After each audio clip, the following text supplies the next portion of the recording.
y sirven. Es una incoherencia increíble. Es una incoherencia tremenda. Decir yo te amo, decir yo te adoro, decir yo te sirvo, está muy lindo, está muy hermoso. A nosotros los cristianos nos gusta cantar, ¿verdad? Nos gusta adorar al Señor. Pero tenemos que preguntarnos, Señor, lo que te estoy cantando, ¿realmente estoy dispuesto a llevarlo al terreno de la realidad, al terreno de la práctica? Porque hubo un hombre, un discípulo de Jesús, que ustedes saben de quién voy a hablar, de Pedro, que le dijo en una ocasión al maestro: Señor, aunque todos estos te abandonen, yo nunca te abandonaré. Yo, si tengo que ir hasta la muerte, estoy dispuesto a ir a la muerte.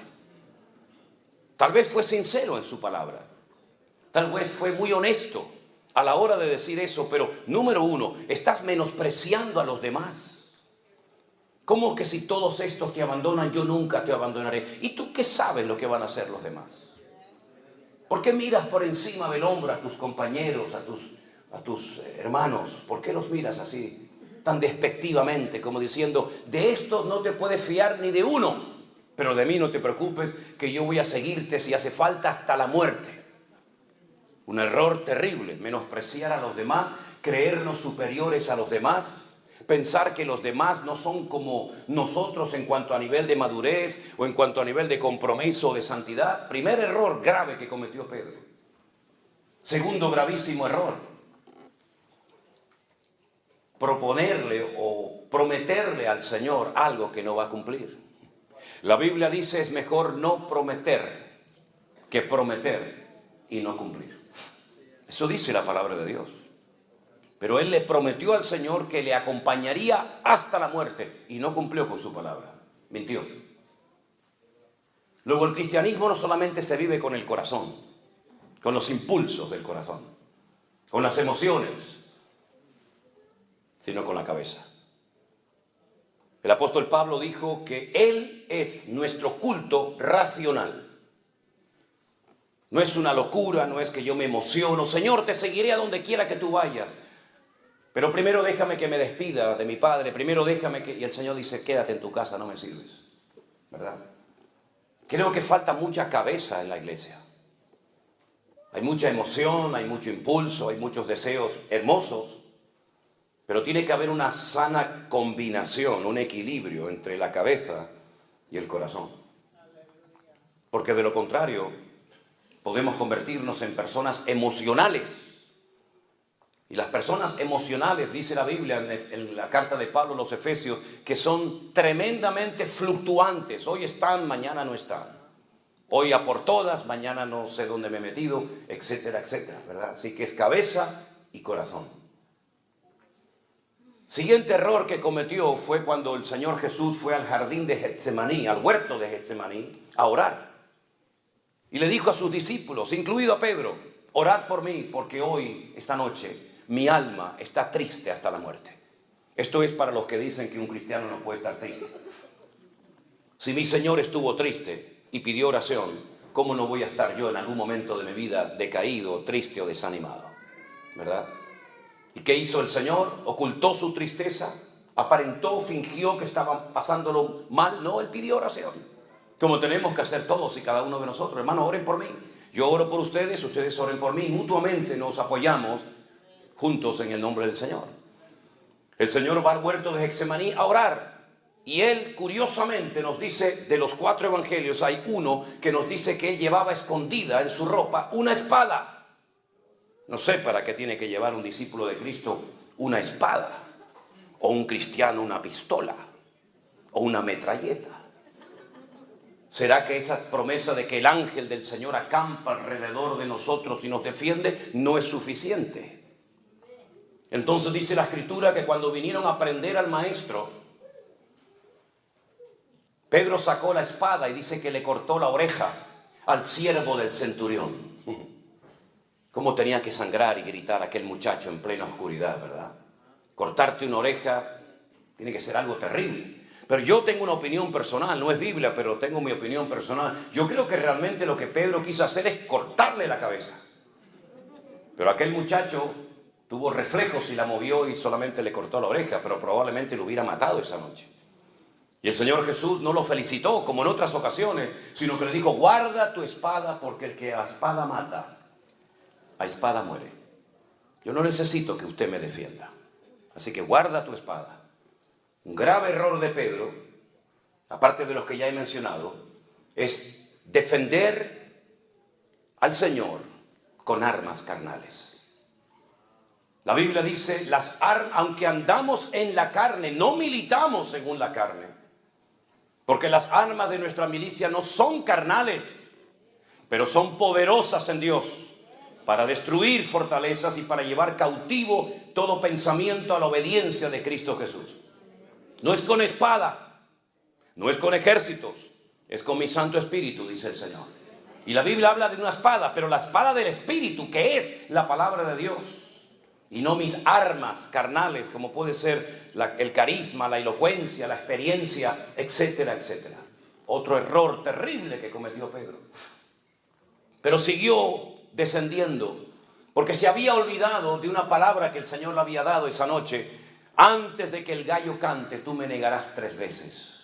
Cuando hay una palabra del Señor, y en este caso una palabra específica para la vida de Pedro, tú tienes que valorar y tener en cuenta que hay una palabra detrás de tus acciones, detrás de tus actos, y tú no la tienes en cuenta. Tú sigues empeñado en demostrar que tú eres mejor que nadie. Tú sigues empeñado en convencer al Señor de que esa palabra no puede ser así, sino que yo te voy a ser fiel hasta la muerte. Y no fue así, todos lo sabemos. Siguió al Señor cuando es prendido por los romanos, pero lo sigue, dice la Biblia, de lejos. ¿A qué distancia estás viviendo de Cristo? Las ovejas, cuando se separan del rebaño a más de 15 o 20 metros, se pierden porque tienen una muy mala visión. Y por eso se pierden y necesitan de un pastor, porque tienen una vista terrible, un olfato pésimo, un oído pésimo y no tienen sentido de la orientación. Y Pedro seguía al Señor, pero, dice la Escritura, de lejos.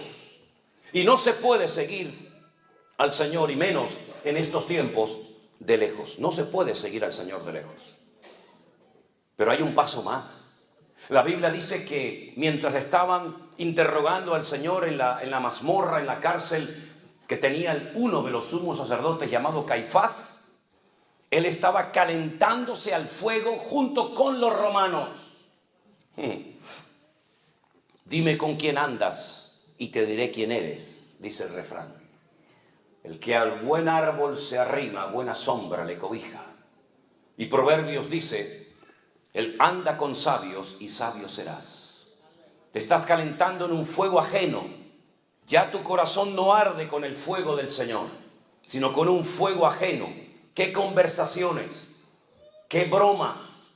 ¿Qué cosas estaban hablando ahí? No es tu lugar, tú no tienes por qué estar ahí, no vas a tener fuerza para poder soportar la presión que te va a venir encima. Dice la Biblia que las malas, escuche bien esto, las malas conversaciones corrompen las buenas costumbres. Y Pedro estaba en medio de un ambiente que no era el idóneo, no estaba alimentando su fe. No estaba cerca del Señor, estaba con los romanos calentándose en fuego ajeno. Y entonces, después de estas debilidades, detrás de estos pasos terribles que fue dando progresivamente, apareció en la escena una muchacha que se le queda mirando y le dice a los romanos, oigan, este también es uno de ellos. Y Pedro dice, te equivocas, yo no soy ninguno de ellos. Sí, tú eres uno de ellos. Yo te vi caminando con Jesús y con el resto de sus discípulos. Y negó, y al momento, dice la Biblia, que el gallo cantó. Y entonces es cuando en ese momento sale el Señor de la cárcel, se le queda mirando fijamente. Se cruzan las miradas de Pedro y del Maestro. Y sin palabras, dice la Biblia, que fue quebrantado. Y salió de allí llorando amargamente. Acababa de cometer el peor pecado que puede cometer un creyente, que es renegar de su fe en Cristo. No tener el valor para confesarlo públicamente. Es decir, esto se llama apostatar. Apostatar de la fe. Negar a un Señor, negar una fe, negar un modelo, un estilo de vida, porque no quieres que te reconozcan como uno de sus discípulos. Y entonces dice que se fue y lloró amargamente. No fue a la cruz con el Señor, no estuvo al pie de la cruz, como por ejemplo estuvo Juan y su madre y María Magdalena y otras mujeres, sino que se marchó a llorar. Pero las lágrimas no sirven para nada si no hay un verdadero y genuino cambio en tu corazón. Hay gente que llora porque ha destrozado su vida. Hay gente que llora porque ha perdido su matrimonio. Hay gente que llora porque ha perdido un hijo. Hay gente que llora porque saben que están haciendo algo incorrecto ante los ojos de Dios, pero no hay cambios. Y no es suficiente con llorar, no es suficiente con reconocer, hace falta un arrepentimiento genuino y hace falta una conversión genuina y un compromiso genuino con el Señor. Y Pedro lo único que hacía era llorar y llorar y llorar, pero las lágrimas solamente no cambian a nadie. La historia dice que se llevaron al maestro y efectivamente lo crucificaron. Lo colgaron en un madero. Y allí estuvo desde las 7 de la mañana, cuando se hacía el primer sacrificio de la mañana en el templo de Jerusalén, que se llamaba Shacharit, y estuvo hasta las 3 de la tarde, colgado en aquel madero, hasta la hora del sacrificio de la tarde, que se llamaba Minjá. Y a las 3 de la tarde el Señor Jesús encomienda su espíritu al Padre y termina muriendo en aquella cruz. ¿Apareció Pedro por allí? ¿Fue por la cruz a pedir perdón al Señor, al Maestro? No apareció. ¿Dónde estaba? Ni tú ni yo lo sabemos. Ni nadie te lo puede decir. Pasaron 72 horas y los discípulos pensaron que ya se les había venido el mundo encima. Ya el Maestro está muerto. Ahora volver atrás, volver a nuestras casas, a nuestros trabajos, a nuestras amistades y familiares, y reconocer públicamente que nos equivocamos de Mesías, que seguimos al hombre equivocado, que lo dejamos todo por él, pero resulta que ahora lo han matado y no se ha restaurado el reino, la monarquía, como ellos creían que se iba a hacer. Para ellos era muy duro. No se atrevieron a ir ese primer día allí a Capernaum o a Tiberias o a Galilea, sino que se encerraron en una casa y dice que estaban muertos de miedo, porque en cualquier momento los romanos podían venir a prenderlos a ellos también y crucificarlos como a su maestro. A las 72 horas una mujer muy conocida por ellos, una mujer que había sido liberada de 7 demonios, una mujer que la conocemos como María Magdalena, porque era de una localidad muy conocida en aquella época llamada Magdala, que era el puerto al que se llevaba el pescado para echarle sal, y de ahí salían rumbo al Mediterráneo para llevar ese pescado a Roma. Esa mujer resulta de que fue la primera en ir al sepulcro, porque ella era tal vez una de las pocas personas que se acordaba de que el Maestro había dicho antes de ser crucificado: yo resucitaré al tercer día. Destruid este templo y lo reedificaré en 3 días. Y se reían de él y le decían: 40 años tardó Herodes en reedificar este templo y tú dices que lo vas a destruir y en 3 días lo reedifica. Pero dice la Escritura, pero él hablaba del templo de su cuerpo. Juan no fue al sepulcro a los 3 días, no fue tampoco Pedro, no fue Santiago, no fue Bartolomé, no fue Felipe, no fue Tomás. Fue una mujer acompañada seguramente de otras, y cuando llega al sepulcro se da cuenta de que la tumba está abierta y vacía, y comienza a llorar, y comienza a llorar. Probablemente le pasó por la mente: han profanado la tumba, se han llevado el cuerpo de mi Señor. Y entonces encuentra a alguien que le dice: dime dónde lo han llevado, que yo me lo llevo. Es increíble, ¿verdad? Y en ese momento oye una voz que le dice: María. Y ella reconoce, porque las buenas ovejas reconocen la voz de su pastor. Y le dice: no sigas llorando, María, no busques entre los muertos al que vive, porque ha resucitado. Y ella va corriendo a esa habitación, a ese aposento alto, a esa casa, donde los discípulos están muertos de miedo, llorando, temblando, porque piensan que también sus vidas van a morir en cualquier momento. Y cuando llega les dice: el Maestro está vivo, lo he visto, he hablado con él, está vivo. Y le dicen: ¿cómo que está vivo? Salen corriendo al sepulcro y dice la Biblia que Juan llegó primero, pero no entró. Y después llegó Pedro y dice: entró, vio y creyó. Y vio una tumba vacía. Vio el sudario bien puesto, bien colocado en la tumba, lo cual significa, cuando un comensal, cuando una persona estaba comiendo y por ejemplo tenía que ausentarse para atender a alguien o ir al baño o lo que fuera, si iba a volver, dejaba bien doblada la servilleta. Y eso significaba para los esclavos, cuando pasaban y veían, por ejemplo, todo así bien colocadito en la mesa, significa que el Señor, la persona que está comiendo en ese lugar, va a volver otra vez. Pero si lo hacía así, lo arrugaba y lo tiraba así en la mesa, déjenlo ahí, no se preocupen, significa ya terminé. No voy a volver más, no quiero comer más. Y cuando el Señor Jesucristo resucitó, dice que el sudario y todo lo que le habían colocado alrededor de su cabeza y de su cuerpo estaba bien doblado, bien colocado en su sitio, lo cual significa volveré otra vez. Y por eso entró, vio y creyó, dice la Biblia. Y la tumba estaba vacía y pudieron entrar porque aquella roca enorme que rodaba y quedaba herméticamente cerrado el sepulcro estaba rodada. Pero como he dicho en muchas ocasiones, la piedra no se movió para que pudiera salir el Señor. La piedra se movió para que ustedes que no creen puedan entrar y ver que la tumba está vacía. Aleluya, gloria a Dios. Y entonces, él creyó, pero aún no le ha visto. Pero es que María Magdalena no solamente había hablado con el maestro, sino que había recibido un mandato. Y le dijo, escuchen bien esto, porque esto es para mí tremendamente interesante. Le dice María Magdalena, el Señor le dice a María Magdalena, vete a mis discípulos y diles que vayan a Galilea, que allí me encontraré con ellos, y a Pedro. Dice, dile a mis discípulos, y a Pedro, que vayan a Galilea. ¿Por qué dice discípulos y aparte pone a Pedro? Porque tú dijiste públicamente, delante de muchos testigos, y en la Biblia con que hubiera 2 testigos, máximo 3 ya era suficiente. Y tú dijiste delante de muchos testigos que tú no me conocías, que tú no querías saber nada conmigo, que tú no te identificabas conmigo, por lo tanto ya no eres un discípulo. Pero díganle también a Pedro que suba. Le hubiéramos dicho nosotros al Señor, a Pedro, si hubiéramos sido el maestro, sube también tú a Galilea, o le hubiéramos dicho, mira, ¿tú para qué vas a subir? Si en el momento más necesario de mi vida no apareciste. ¿Cómo puedo confiar en un hombre que me promete una serie de cosas y luego no las cumple? Yo no me fío de ti, yo no puedo darte otra vez otra oportunidad, porque tú has fallado a todo lo que has dicho. No has acertado ni una, querido. Pero sin embargo el Señor en la Biblia nos enseña que no solamente salva y libera y sana, sino que también el Señor de la Biblia es un Dios que restaura a la gente que ha caído y tropezado.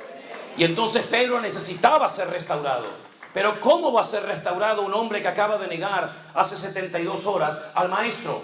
Vamos a verlo en la Biblia. Algunos decían, hoy no va a leer la Biblia el pastor.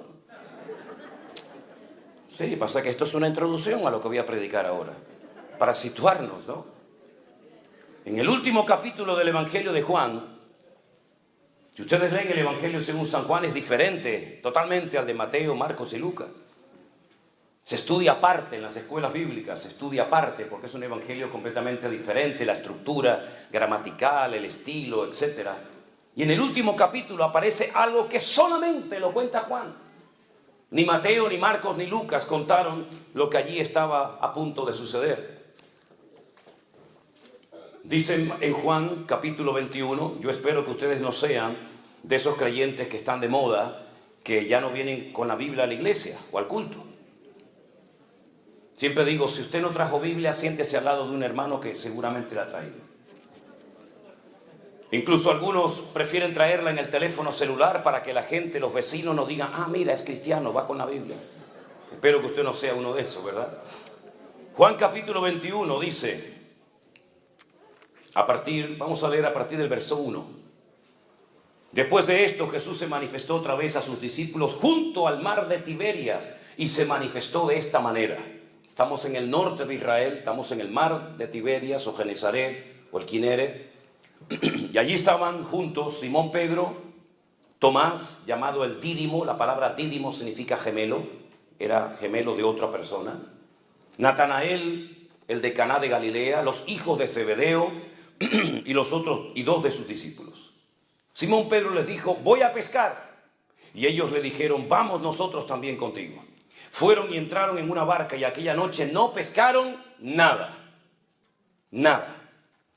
Cuando ya iba amaneciendo, fíjense, se fue de noche a pescar y ya está amaneciendo, es decir, ha estado toda la noche intentando pescar. Y cuando ya iba amaneciendo, se presentó el Señor Jesús en la playa, mas los discípulos no sabían que era Jesús. Y les dijo: hijitos, ¿tenéis algo de comer? Y le respondieron: no. Él les dijo: echad la red a mano derecha de la barca y hallaréis. Entonces la echaron y ya no podían sacar por la gran cantidad de peces. Entonces aquel discípulo a quien Jesús amaba le dijo a Pedro: es el Señor. Simón Pedro, cuando oyó que era el Señor, se ciñó la ropa porque se había despojado de ella, se echó al mar, y los otros discípulos vinieron con la barca arrastrando la red de peces, pues no distaban de tierra como 200 codos. Al descender de la barca a tierra, vieron puestas unas brasas y un pez encima de ellas y pan. Jesús les dijo: traed de los peces que acabáis de pescar. Subió Simón Pedro y sacó la red a tierra llena de grandes peces, 153. Y aún siendo tantos, la red no se rompió. Jesús les dijo: venid y comed. Y ninguno de los discípulos se atrevía a preguntarle: ¿tú quién eres?, sabiendo que era el Señor. Vino pues Jesús y tomó el pan y les dio, y asimismo del pescado. Esta era la tercera vez que Jesús se manifestaba a sus discípulos después de haber resucitado de los muertos. Podríamos hablar mucho acerca de esto, pero quiero destacar lo siguiente. Días atrás el Señor le había pedido a Pedro, a Jacobo y a Juan que fueran con él al huerto de Getsemaní a orar junto con él, ¿se acuerdan? ¿Y qué pasó? Se quedaron dormidos. Los despertaba y se volvían a quedar dormidos. Los despertaba y se volvían a quedar dormidos. Y ya la tercera vez le dijo el Señor: seguid durmiendo. ¿No habéis podido velar conmigo una hora? ¿No os he pedido toda una noche de vigilia? Os he pedido una hora de oración juntamente conmigo y no habéis sido capaces. Y ahora resulta que se nos encuentra en el mar de Galilea y dice la Biblia que han estado toda la noche hasta el amanecer intentando pescar y no han pescado nada. Oye, qué curioso, ¿no? 3 días atrás te quedabas dormido cuando te pedí que oraras por mí una hora, y ahora para tu trabajo has estado toda la noche sin obtener ningún tipo de resultado y no te ha entrado sueño. Qué cosa más rara, ¿no? Bueno, eso pasa hoy en día también en algunos cristianos. Hermano, no tengo tiempo para leer la Biblia, no tengo tiempo para ir a la iglesia, no tengo tiempo para las cosas del Señor, pero luego para tu trabajo siempre te las arreglas para tener tiempo. Eso pasa en Europa, en Estados Unidos diferente, porque ustedes están en un nivel espiritual superior al nuestro. Nosotros de la vieja Europa estamos todavía en pañales, ustedes ya han superado esto, ¿verdad? Bueno, está bien.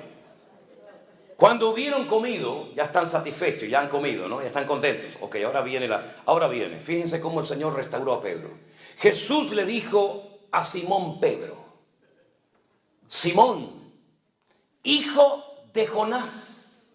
No el Jonás del Antiguo Testamento, evidentemente, otro Jonás, ¿no? ¿Por qué le menciona al Padre? ¿Qué tiene que ver el nombre del Padre con lo que el Señor está a punto de hacer en Pedro? Simón, hijo de Jonás, ¿me amas? ¿Me amas más que estos? Y él le respondió: sí, Señor, tú sabes que te amo. Y él le dijo: apacienta mis corderos. Jonás fue un profeta que sabía la voluntad de Dios, pero fue un profeta rebelde. No quiso poner en práctica el llamado de Dios para su vida. Y por eso te estoy mencionando el nombre de tu padre, porque has actuado hace unos días atrás exactamente igual, bajo la misma rebeldía y desobediencia de aquel profeta del Antiguo Testamento llamado Jonás, que estaba en Israel. El Señor lo manda a Nínive y él coge un barco en Jaffa o en Jope y se va en dirección opuesta rumbo a España, donde está Tarsis, en el sur de España. Y tú has sido exactamente igual. Tú prometiste un montón de cosas. Tú dijiste que ibas a estar allí. Tú dijiste que aunque todos me abandonaran, contigo se podía contar. Tú has sido otro Jonás, que sabías lo que tenías que hacer, pero no lo cumpliste. Por eso le recuerda el Señor el nombre de su papá, de Jonás, el profeta rebelde. Y le pregunta al Señor: ¿tú me amas? Y Pedro, como siempre, Con esto, con el corazón, no con la cabeza. Sí, sí, sí, sí, sí, sí, sí, sí, sí, sí, sí. Cristo, yo te amo. Bueno, pues si me amas, demuéstralo. Apacienta mis ovejas, involúcrate en mi reino, involúcrate en mi obra, atiende a la gente, haz algo, mi hijo. No estés ahí, bendíceme, ayúdame, prospérame. Tal vez por eso el Señor nos llamará ovejas, porque todo lo que pedimos termina en me. Bendíceme, cúrame, sáname, guíame, muéstrame, ¿verdad? Apacienta mis ovejas, involúcrate, haz algo, métete en el barro y mánchate también junto con los demás. Como parece ser que la respuesta fue muy precipitada y nada pensante, el Señor volvió la segunda vez a preguntarle: Simón, hijo de Jonás, ¿me amas? Pedro le respondió: sí, Señor, tú sabes que te amo. Entonces le dice: pastorea mis ovejas. Lo vuelve otra vez a poner en primera línea. Estoy dándote una segunda oportunidad. Estoy volviendo a confiar en ti. Tú me has negado, pero yo te vuelvo a restaurar. Yo te vuelvo a poner en primera línea, apacentando las ovejas, apacentando mis corderos, atendiendo a la gente. Te estoy restaurando, te estoy dando otro voto de confianza. Aprovechalo. Y la tercera vez le dice el Señor: Simón, hijo de Jonás, ¿me amas? Parece que ahora entendió. A la tercera va la vencida, dicen por ahí, ¿no? Pedro se entristeció de que le dijese la tercera vez: 3 veces me negaste, 3 veces tendrás que confesar públicamente delante de estos testigos que tú me amas. Señor, tú lo sabes todo. Tú sabes que yo te amo. Jesús le dijo, pues, apacienta mis ovejas. El Nuevo Testamento se escribió en griego. Y en el griego, como bien saben ustedes, hay varias palabras para hacer referencia al amor. No es como en nuestros idiomas que hay una y ya está. Y por el contexto tienes que interpretar a qué tipo de amor estamos haciendo referencia. En el griego no. En el griego, igual que en el hebreo, hay palabras concretas y específicas para que la gente no malinterprete el mensaje. Está la palabra eros, está la palabra fileo y está la palabra ágape. Las 3 hablan de amor, pero de distintos amores. El amor ágape, para más información, lo pueden encontrar descrito perfectamente por la pluma de Pablo en 1 Corintios capítulo 13. El amor nunca deja de ser, todo lo cree, todo lo soporta, todo lo espera, ¿verdad? No se irrita, no guarda rencor, no busca lo suyo. Ese es el amor ágape. Y el Señor le está diciendo en el texto griego, le dice: Pedro, ¿tú me agapeas? Y Pedro le responde: Señor, yo te fileo. Eso no se puede ver en ningún otro idioma más que en el texto original. Si yo te estoy pidiendo este nivel de amor y tú me estás bajando el listón y me dices te amo, pero no como yo te amé a ti, sino como tú crees que me puede llegar a mí, y a mí no me sirve con ese amor tan bajo que tú me estás diciendo tener por mí. El amor, si es verdaderamente auténtico y un amor ágape como el de Dios, es un amor que está dispuesto a sufrir, está dispuesto a pasar desapercibido por amor a la otra persona. Está dispuesto a darle una oportunidad a la persona que te ha ofendido. Por eso yo creo que el gran pecado de la iglesia no es que ha caído en falsas doctrinas, que también, por cierto. El gran pecado de la iglesia no son las divisiones internas que nos han caracterizado durante años, que las hay también. El gran pecado de la iglesia y de todos nosotros es que no amamos a Dios como lo deberíamos de amar.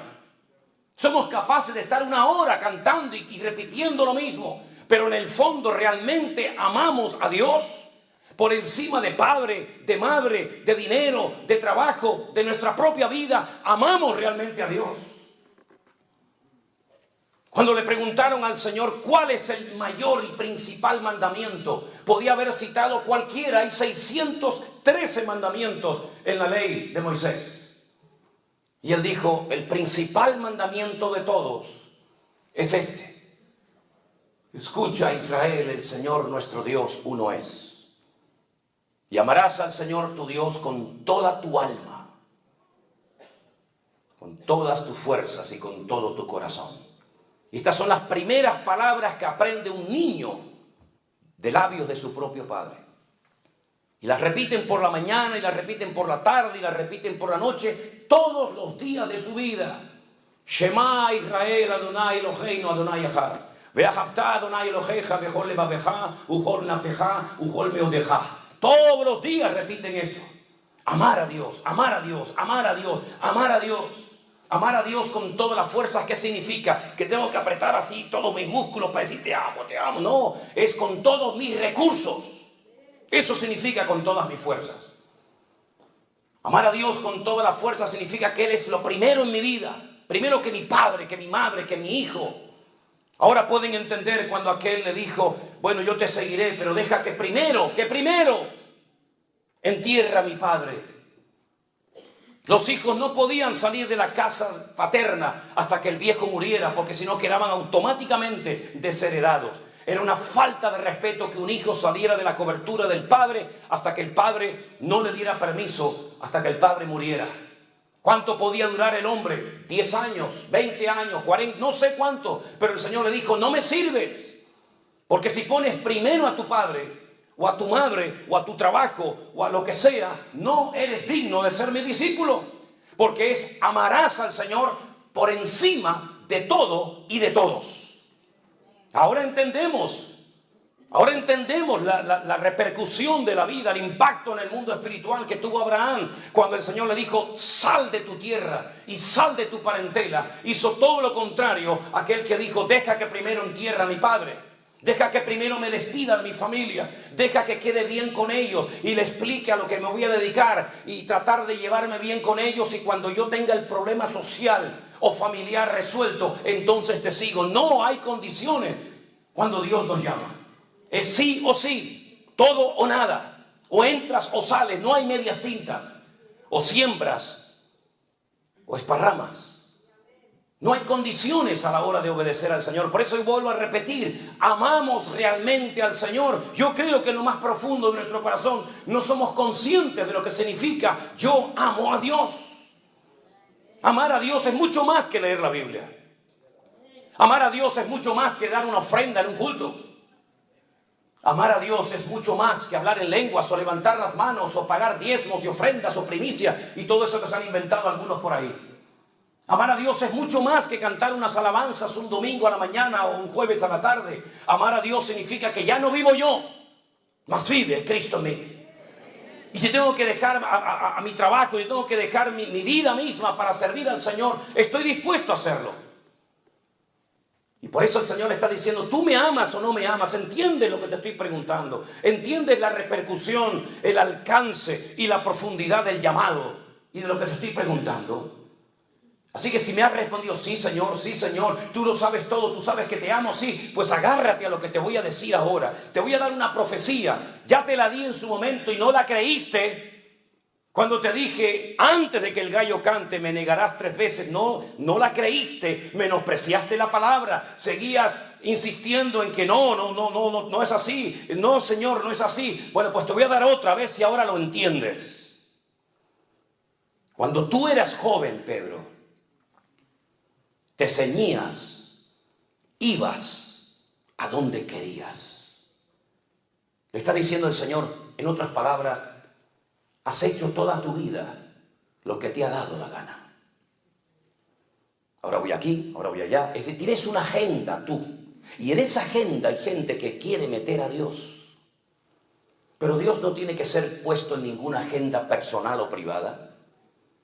Es más, con Dios no se usa agenda, porque Él es mi agenda propia. Así que cuando eras joven, te recuerdo que te ceñías, ibas a donde querías.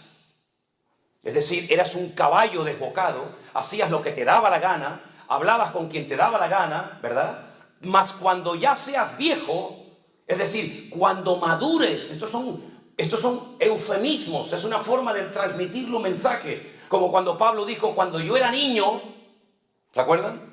Yo hablaba como un niño, pensaba como un niño, juzgaba como un niño. Mas cuando ya fui hombre, cuando maduré, cuando crecí, dejé lo que era de niño.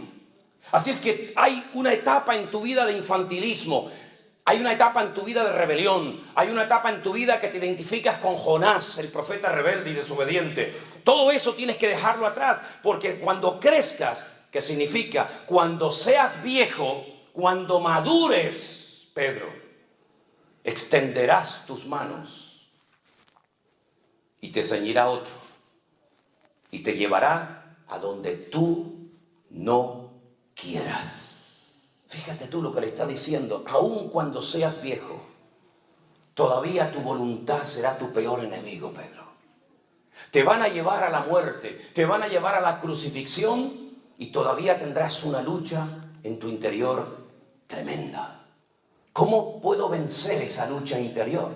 Ese enemigo que llevo dentro, esa batalla que se parece a aquella batalla que tenía aquella mujer embarazada cuando decía: Dios mío, se están matando, se están peleando, se están dando patadas y puñetazos mis hijos en mi vientre, pero ¿esto qué es? ¿Qué me pasa? Tengo una lucha dentro de mis entrañas. Y se fue a consultar con el Señor y le dijo: es que llevas 2 en tu vientre. Y por eso esos 2, uno representa la carne y otro representa el espíritu, y son antagónicos, son opuestos, van a ser enemigos toda la vida. Y hablo de Jacob y Esaú, ¿se acuerdan? Pues en nuestro interior llevamos una batalla, una guerra. Por eso dice Pablo que nuestra batalla no es contra sangre y carne, sino contra principados, contra potestades, contra gobernadores de las tinieblas, contra huestes espirituales de maldad en las regiones celestes. Hay una guerra. Quiero, pero no quiero. Sí, pero no. Voy, pero en el fondo no. Es esa guerra. ¿Cómo se vence esa guerra? Miren a Jesús lo que hizo. Se metió dentro del huerto de Getsemaní y dijo: Padre, no se haga mi voluntad, sino la tuya.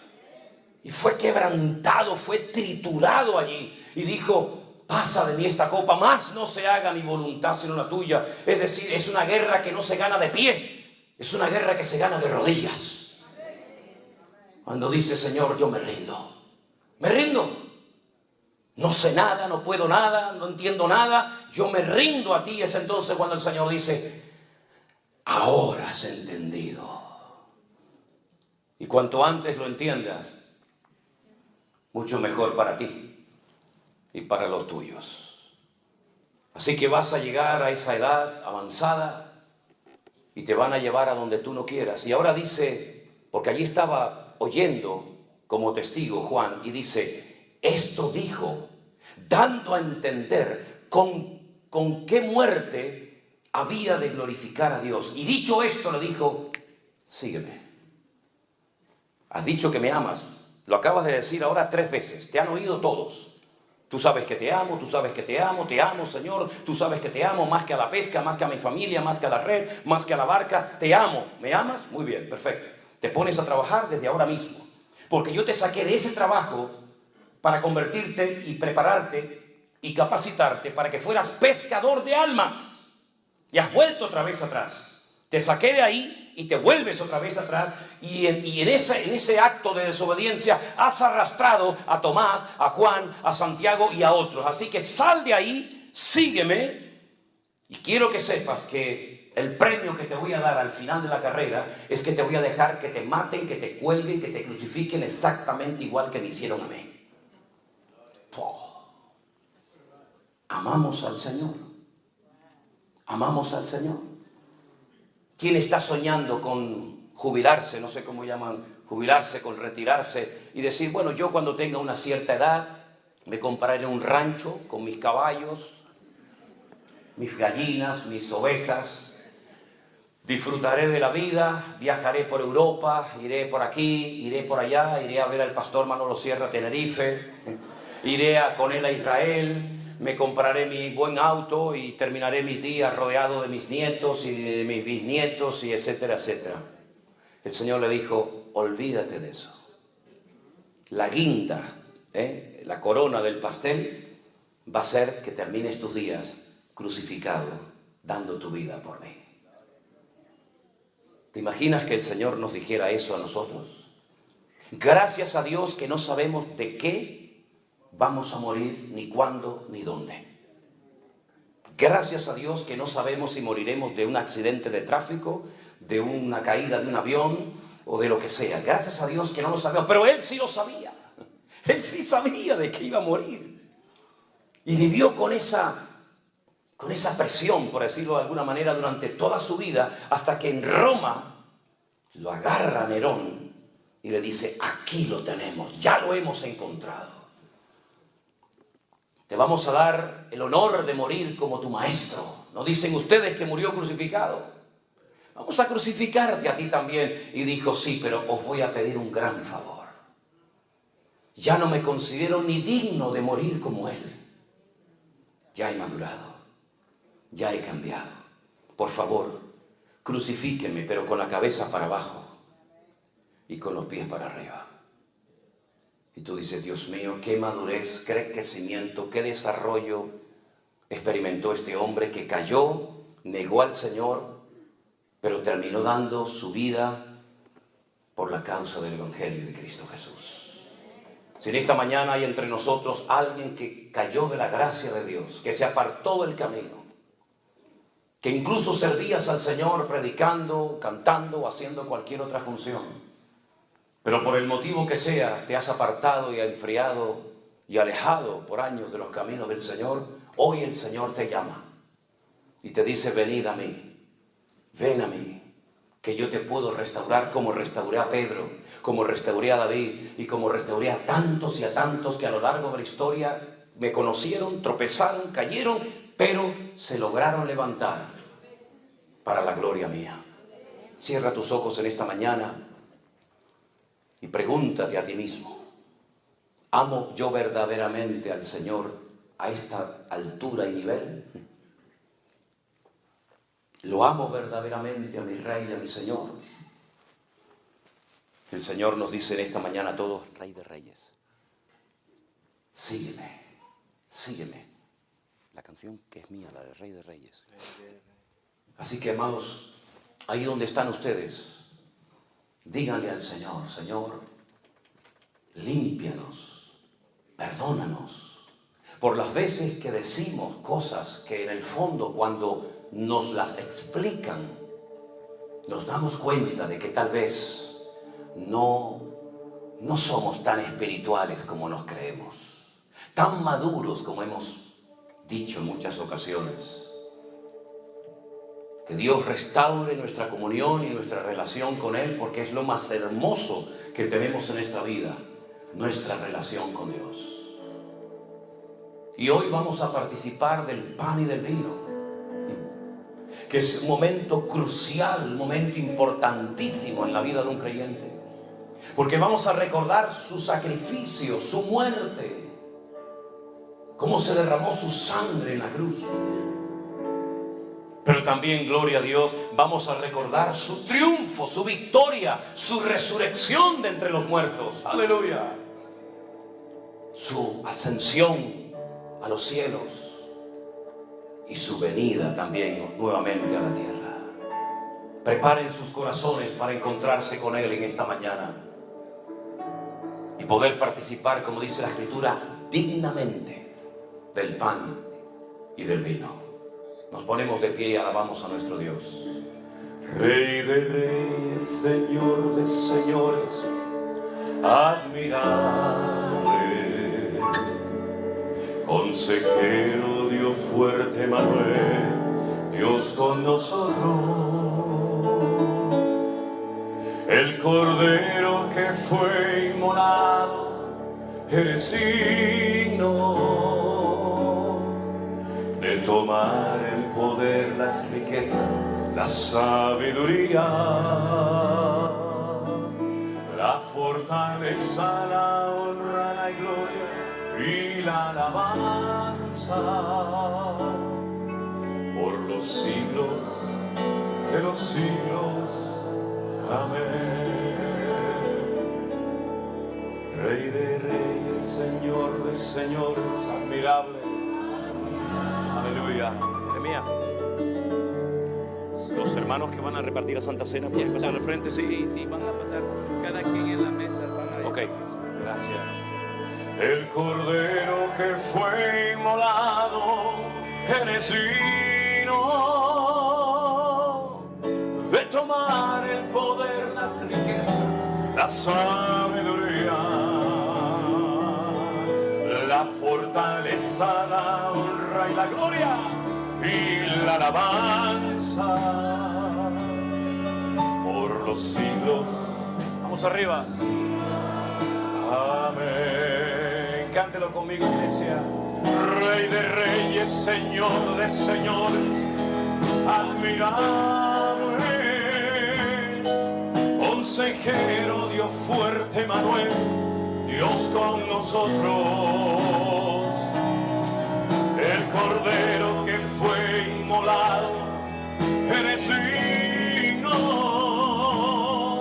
de tomar el poder, las riquezas, la sabiduría,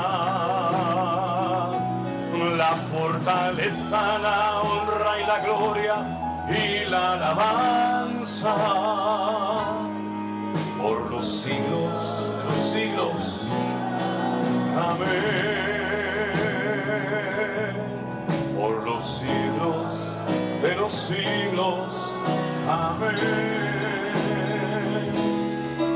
Por los siglos de los siglos. Amén.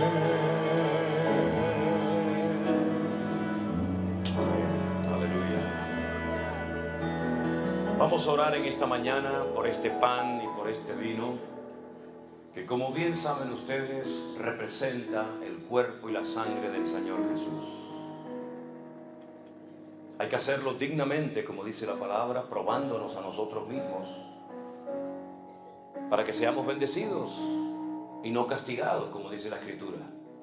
Pablo le decía a los hermanos de Corinto: por eso hay tanta gente débil y enferma, e incluso algunos han muerto y duermen en la iglesia, porque hacéis las cosas incorrectamente, no dignamente. Pero cuando hacemos las cosas decentemente y con orden, siempre hay bendición, siempre, para la familia, para los hijos, para el matrimonio, para nuestras vidas. Así que vamos a orar en esta mañana. Nuestro hermano Jeremías va a orar y presentar este momento. Los que vayan a participar, háganlo bien, hermanos, en orden, en obediencia al Señor. Oramos. Padre bueno, gracias. Gracias. Gracias por este momento. Sí, Señor Jesús. Que nos permites Oh, gloria.